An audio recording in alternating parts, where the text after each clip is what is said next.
Eto mga boss, at welcome back sa aking channel po. Ito po, ipapasilip ko po sa inyo.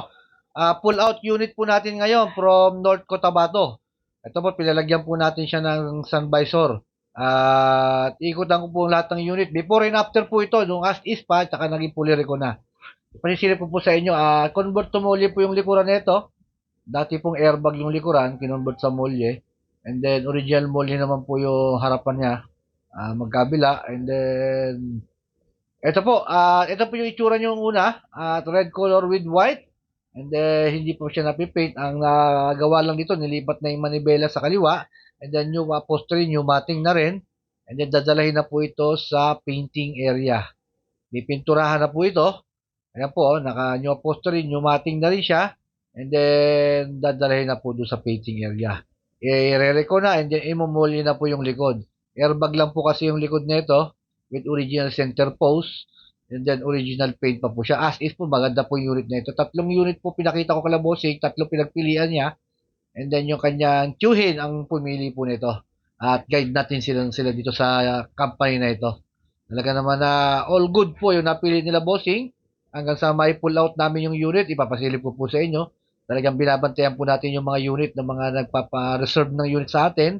Hanggang sa may pull out, hindi po natin sila iniiwanan. Talagang i-check natin yung unit nila. And then, eto na po siya. Nung napupuliri ko na siya, ayun, car wash natin siya, pinapalinis natin siya, and then, pati yung mga detailing niya, inaayos na rin. Pati yung gulong, pinahigpitan na natin yung gulong kasi nasubukan ko, tatalsikan kami ng gulong. Yun po, naka-experience po ako na tumalsik yung gulong dahil hindi maganda yung pagkakabit ng gulong sa huli nung pinamuli namin, nagluwagan. Ito po, pinapa-double check ko na po bago alis na ng company. Gawa ng delikado po yan pag tatalsikan ka ng gulong sa daanan. And then, ayan po, oh.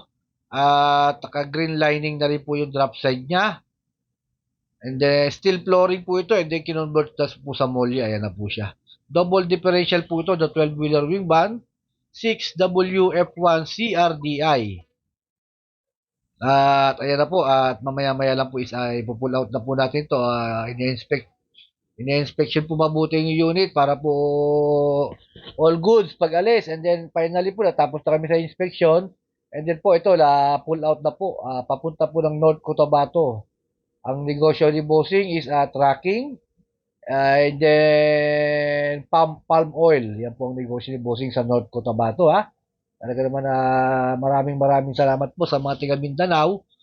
Visayas, Mindanao po, talagang dyan po karamihan ng ating mga customer, mga nagpapaguide sa atin dito sa Subic. Kaya po sa gusto pong magpa-guide sa akin dito sa Subic, tawag-tawag lang po kayo sa akin at i-guide ko po kayo sa mga bilihan po ng truck dito sa Subic. O ano pong hinahanap niyo yung unit, hanapin po natin yon. Ikot-ikot po tayo dito sa Subic. And then once again po, mag-iwan po ako ng cellphone number dyan sa likod ng video, sa huling video. And then please subscribe po my Facebook page and my YouTube channel po at para po ma-update po kayo sa lahat po ng video i-upload ko. And then once again, maraming salamat.